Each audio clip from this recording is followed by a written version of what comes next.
All right, guys, this is Listen and Respond for green and purple. Go ahead and put your name on the top of the paper. And then make sure you have the date written on here. And then we need the title of the story, On a Beam of Light. So go ahead and write that down. Make sure you capitalize the first letter because it's a proper name, it's a title. All right, so as college-ready readers, we always use college-ready sentences. We always support our ideas for evidence from the text. Preview. Readers always collect clues before they get started reading. Look at the front and the back covers of this book before you start reading or listening to the story. Fill in the chart below. So, what do you think this book is going to be about? I think this book will be about blank. Why do you think this? I think this because blank. So, here's the front cover. So it says, On a Beam of Light, a story of Albert Einstein, and it has a picture. You see the back? All right. The back says, the important thing is not to stop questioning. Curiosity has its own reason for existing. Albert Einstein. So I'm noticing that it has this person's name on here a couple of times. So I think this book will be about Albert Einstein's life. I think this because his name is in the title. Boom. All right, so now I want you to come up with number 2 on your own. And once you finish that, you can go ahead and hop to the back and then get ready to listen to the story.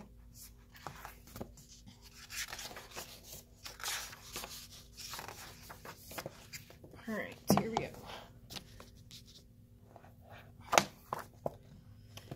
Over 100 years ago, as the stars swirled in the sky, as the earth circled the sun, as the March winds blew through a little town by a river, a baby boy was born. His parents named him Albert. Albert turned 1 year old and didn't say a word. Albert turned 2 and didn't say a word. Albert turned 3 and hardly said a word at all.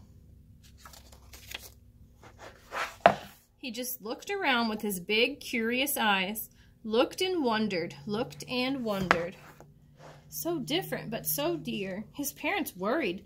Little Albert was so different. Was there something wrong? But he was their baby, so they loved him, no matter what. One day, when Albert was sick in bed, his father brought him a compass, a small round case with a magnetic needle inside.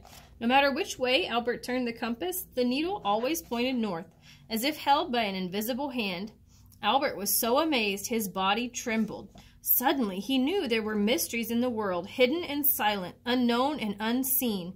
He wanted, more than anything, to understand those mysteries. Albert started asking questions. Questions at home, questions at school. So many questions that some of his teachers told him he was a disruption to his class. They said he would never amount to anything unless he learned how to behave like all the other students.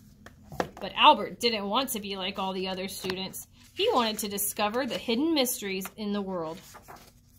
So I'm going to pause right here. I think we have some characters we could write down. So first of all, we have Albert.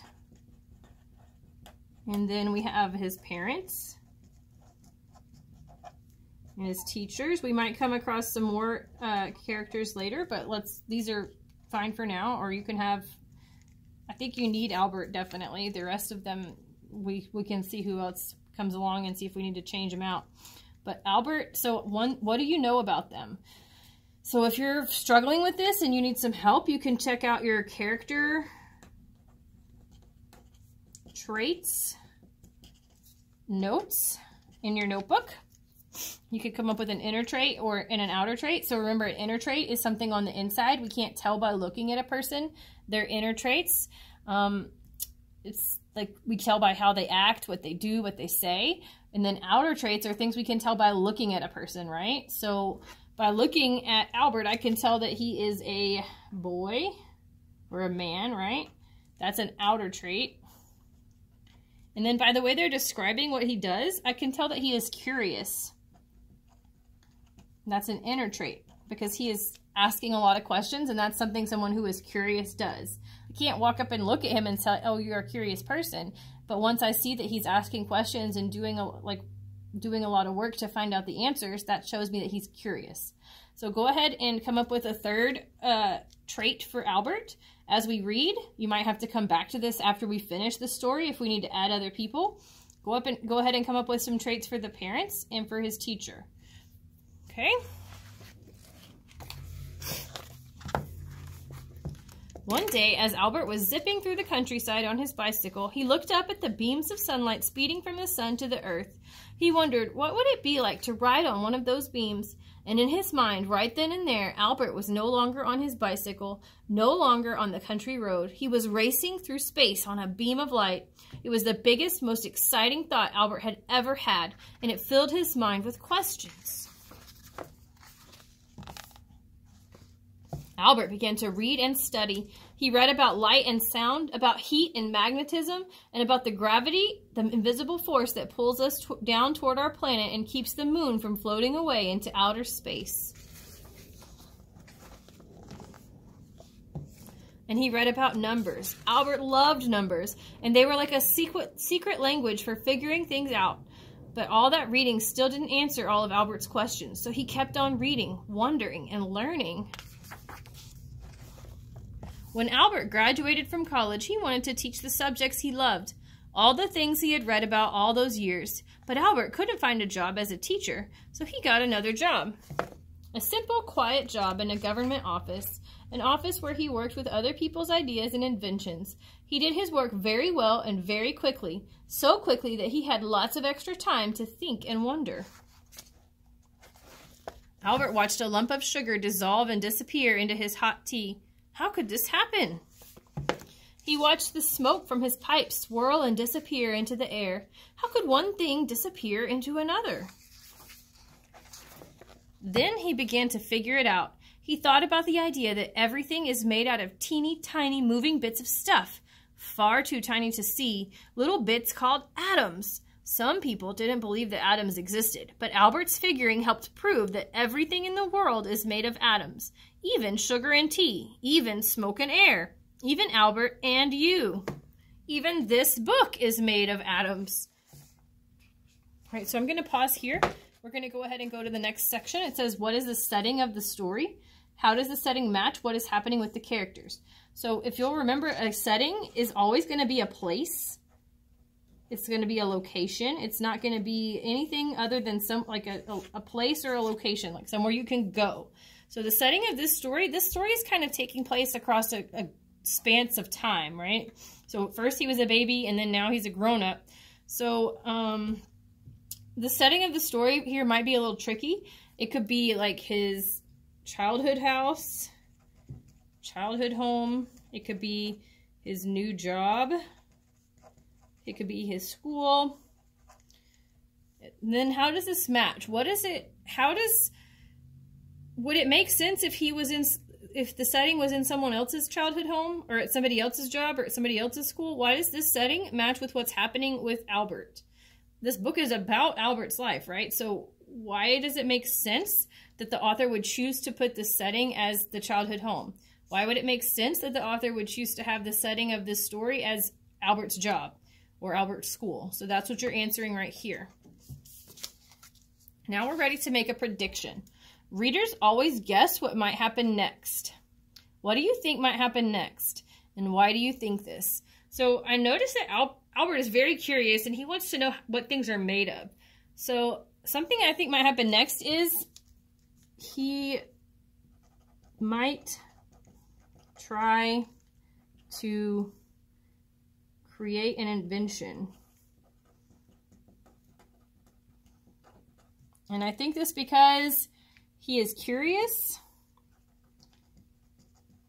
and likes to understand how things work.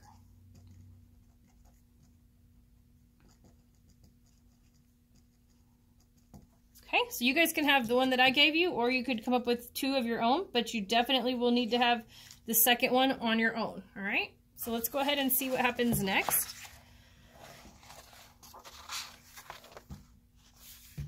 Then Albert thought about motion. He realized that everything is always moving. Moving through space, moving through time, even sound asleep, we're moving as our planet circles the sun and our lives travel into the future. Albert saw time and space as no one ever had before. Albert wrote down his new ideas, put them into envelopes, and sent them to science magazines. The magazines printed everything that Albert sent. He hoped that scientists and professors would be interested, and they were. Very interested indeed. They asked Albert to come work with them and teach with them. For the first time in his life, people started to say, Albert is a genius. Now Albert could spend all his days doing what he loved, imagining, wondering, figuring, and thinking. Albert thought about very, very big things, like the size and shape of the entire universe. He thought about very, very small things, like what goes on inside the atoms that everything is made of. He thought about mysterious forces, like magnetism and gravity. He discovered whole new ways to understand how all of these things work. Everywhere Albert went, he would think and think. One of Albert's favorite thinking places was his little sailboat. He loved to let his mind wander as the wind blew him across the water. Sometimes when Albert was having a tough time with a tricky problem, he would put it aside and play his violin. Music made Albert happy. He said it helped him think better. Albert even chose his clothes for thinking. His favorites were his comfy old saggy baggy sweaters and pants, and shoes without socks. He said now that he was grown up, no one could tell him to put on his socks. My feet are happier without socks. In the town where he lived, he became known for wandering around deep in thought, sometimes eating an ice cream cone. Always recognizable with his long, wild hair, which by then had become quite white.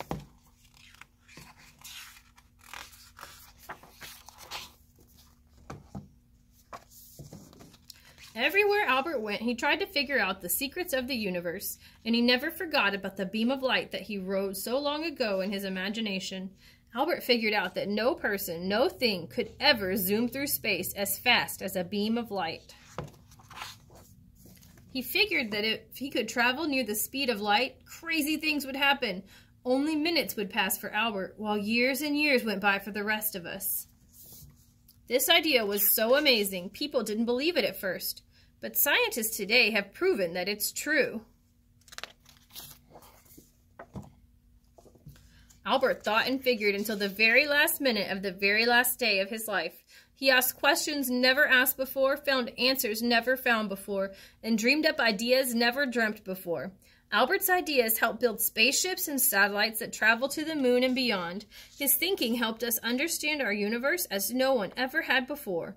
But still, Albert left us many big questions, questions that scientists are working on today. Questions that someday you may answer by wondering, thinking, and imagining. Okay, so now we're ready to go ahead and do our visualization. So I think the part that kind of stuck out to me, I thought was really cool, is when he was riding in his boat, his little sailboat. So when we visualize, readers are always thinking about how this story might look in their heads. If you get stuck on this part, we have notes that are called visualization notes. You can go to that page and it will help you to understand how to visualize, okay? What do you think this part in this story might look like? So this right here, you're going to copy exactly what I copied down right here, and you're going to make it look just like my paper for this line, okay? Then you're going to have to fill this part in on your own, this part in on your own, and I'll give you one answer, and you're going to fill in the other two, okay? So I'm imagining the part in the story where Albert is on his boat. So I want you to copy that down and have that on that first line. Albert is on his boat. Albert, A-L-B-E-R-T, is, I-S, on, O-N, his, H-I-S, boat, B-O-A-T.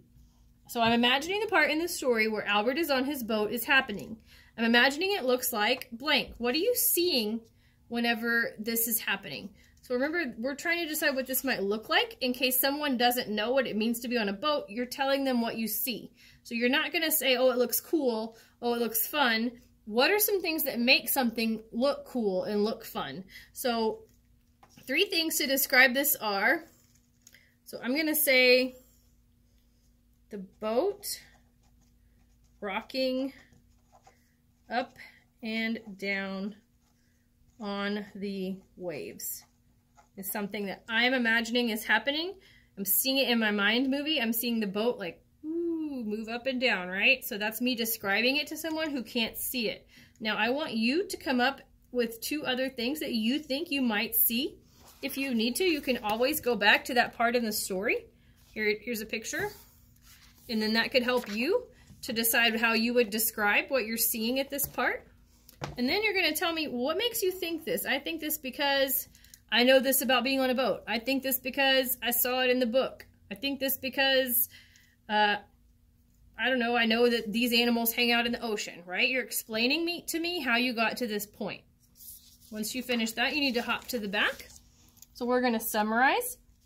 And if you need help with this, this is like, the summarize is kind of like your main idea. If you have those notes, main idea notes, or your beginning, middle, end notes, this is basically what we're doing here, right? So readers, think about the most important parts of a book. In your own words, give me a summary of the story you just listened to. So I want to call your attention to these things in parentheses.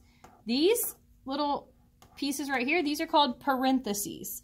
And this part that's inside of it is to be read separately from what's being the sentence, right? This is telling me what goes in the blank before it. Same thing here, character. So this says title of the story. So I know that right here, I'm going to write the name of the story, On a Beam of Light. So that's what's going to go in this blank. It's not, you're not writing whatever you want here. You need to follow the directions. They're telling you what to do. So this story, On a Beam of Light, talks about blank characters. So Albert and his family, right? In the beginning of the story, what's happening? Tell me what happens at the beginning. Seems like they were worried about him because he wasn't talking. And then he asked a lot of questions. And then what happens at the end, right? Once you get those 3 things done, you're ready to move on to this part. A lot of us have been skipping this, and I'm not really sure why. We're just deciding not to read this, or we're deciding not to listen to me talk. But this is part of your assignment, and you absolutely have to pick one of these. So please make sure that you get this done. You're going to open up Google Classroom, and then in the classwork section, or not the classwork section, the stream section, there will be at the very top a place for you to click and type in a new post. So you're going to select one of these things. You're either going to do Making Connections or Story Continued. You do not have to do both, but you have to do one or the other. Additionally, there is on the stream, I've made a template for each one so you could see how to do it. So if you want to do that, you could copy it and then just fill in the blanks, delete the capital letters, and type in the right things that would go in there for this post. So like, if you're doing Making Connections, that's readers think about ways a book is similar to their own lives. You're going to title the post, Making Connections to On a Beam of Light. So that's going to be something you will actually type. You will type Making Connections to On a Beam of Light, if this is the one you're doing. Then you're going to tell me like 2 to 3 sentences about how you can connect to what's happening in this story. Did something in this book remind you of something that you know about in the world? Or maybe it's something you saw in a book, something you saw in a movie, something that happened to you personally. So how can you connect to something that happened in this book? If you don't want to do this one, you want to continue the story, you're going to title the post, On a Beam of Light Continued. So On a Beam of Light Continued. So you'll type out this whole thing, On a Beam of Light Continued, and then underneath it, you're going to continue the story from where it left off. So you're not telling me the end of the story because I already read that. I know what happens. You're making up something new to add to this story. So at the last part of this story, it says that questions that someday you may answer by wondering, thinking, and imagining. Maybe you tell me something that you come up with in the future, and that's how you continue the story. You do not write what happened at the end about how he died and he continued to think. Like, we know that. We all read that. This part is you being creative and making up your own thoughts about what you think might have happened if the story were to keep going. So you need to pick one of these or the other one. Make sure that you title which one you're doing. Either it says Making Connections or Story Continued, so that I know when I'm grading it which one you decided to do. After that, please make sure your name is on it, then turn it into me at my desk. Not my desk, at my computer, where I stand normally to teach class. And then after that, you can work on any listen and respond from last week that you didn't finish. And then after that, you need to work on Lexia, MobyMax, or read your book independently.